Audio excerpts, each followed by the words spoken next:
राधे राधे। जय श्री कृष्ण, जय श्री सच्चिदानंद। मैं सुनीता वर्मा आज आप लोग को बताना ये चाह रही हूँ कि श्वास जो हमारे इतनी कीमती श्वास है, इसको कोई नहीं जानता है कि कितना कीमती है।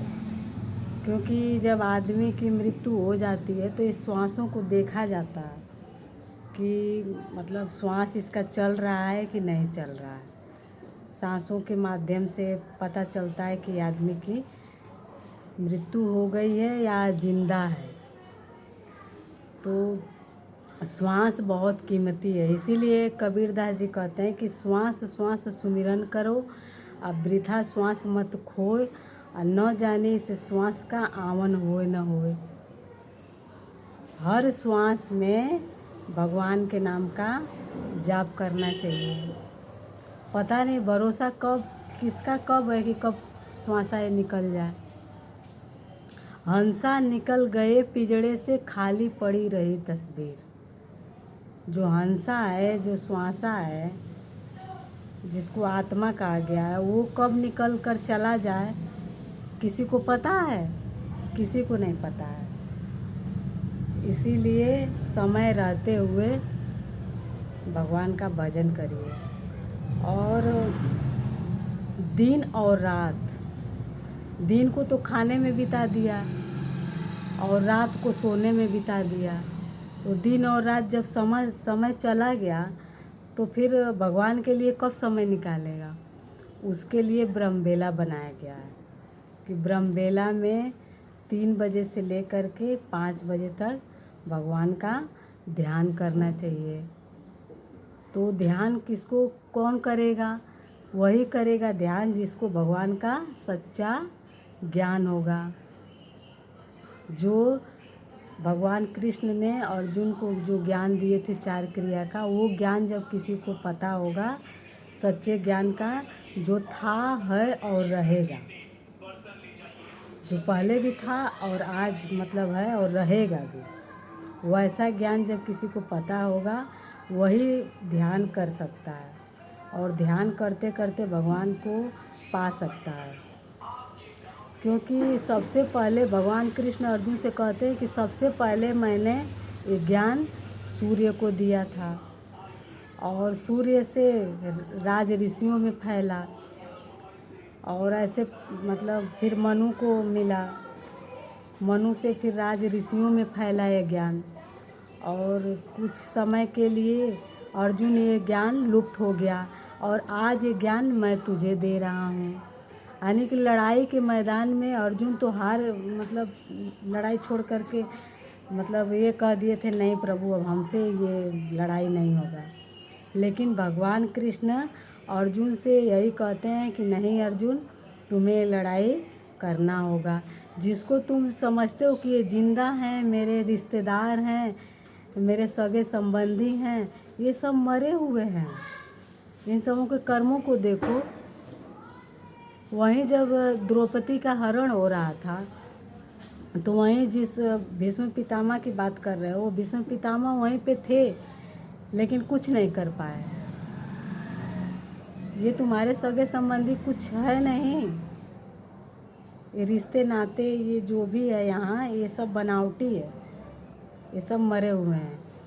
तो अर्जुन तुम लड़ाई को मतलब जब ज्ञान भगवान कृष्ण अर्जुन को देते हैं, वो विराट रूप का दर्शन कराते हैं, तो जा कर के जो अर्जुन हैं उनका मोह भंग होता है और वो लड़ाई लड़ते हैं और कहते हैं प्रभु अब मेरी तरो ताज़ा स्मृति हो गई है, आप अपने आज्ञा दीजिए और मैं लड़ाई करूँगा।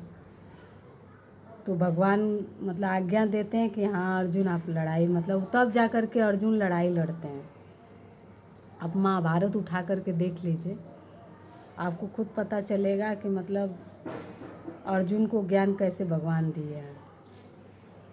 क्योंकि एक बाल्य अवस्था होती है, बाल्य अवस्था से युवा अवस्था, फिर वृद्धावस्था, फिर आदमी जो मतलब बचपन से ले कर के और बुढ़ापे तक जो भी कर्म किया रहता है उसका लेखा जोखा भगवान वहाँ मतलब होता है भगवान के पास। इसीलिए अच्छा कर्म करना चाहिए, और जो अच्छा कर्म करता है उसका फल अच्छा मिलता है। क्योंकि एक राजा थे, तो वो राजा को सोने से बहुत प्यार था। तो ध्यान मतलब गए, भगवान का तपस्या करने लगे। तपस्या करते करते भगवान खुश हुए, भगवान विष्णु तो खुश हुए। तो बोले कि बताओ राजन, आप क्या चाहते हैं, आपकी इच्छा क्या है? तो बोले कि प्रभु मेरी यही इच्छा है कि मैं जिस चीज़ को छूऊं वो चीज़ सोना हो जाए। तो बोले प्रभु कि नहीं, आप राजा ने सब मत मांगिए। लेकिन वो राजा माने नहीं, नहीं कहे नहीं प्रभु, हमको तो वही चाहिए। बोले कि तब ठीक है, तथास्तु कह करके प्रभु चले गए। तो वो राजा गए राज दरबार में। जाने के बाद रानी को जैसे ही टच करते हैं, छूते हैं, तो रानी जो है सोना बन जाती हैं। उनके जो बच्चे आते हैं राजा के, वो लोग भी आते हैं, तो उन लोग को भी छूते हैं, सोचते हैं प्यार करें बच्चों को, तो बच्चे भी सोने का बन जाते हैं। तो जब सोने का बन जाते हैं और जो फिर उसको उनको भूख लगती है, तो जाते हैं तो खाने को लेकर के सोचते हैं कि खाऊं, तो वो भी सोने का बन जाता है। अब तो 2 दिन मतलब रहे किसी तरीके से, बिना भोजन का, बिना बच्चों का, बिना पत्नी का। अब तीसरा दिन उनको रहा नहीं गया, बिना भोजन का तो रह ही नहीं पा रहे थे। फिर वो गए, फिर तपस्या में लीन हो गए। फिर तपस्या में लीन होकर के बोले कि प्रभु मुझे दर्शन दीजिए। फिर भगवान विष्णु उनको दर्शन देते हैं, और दर्शन दे के बोलते हैं राजन आप बताइए क्या मतलब आज्ञा, क्या चाहते हैं आप? बोले प्रभु मैं जैसा पहले था वैसे आज मुझे आप बना दीजिए, वैसे ही जैसे मैं पहले था। मुझे नहीं सोना होना, ये सब नहीं चाहिए मुझे। तो बोले कि ठीक है, तथास्तु। तो कहने का मतलब ये है कि सोना चांदी हीरा मोती पैसा रुपया ये सब नहीं, मतलब ये सब चीज़ ज़्यादा महत्वपूर्ण नहीं है। ज़्यादा महत्वपूर्ण हमारे श्वास हैं।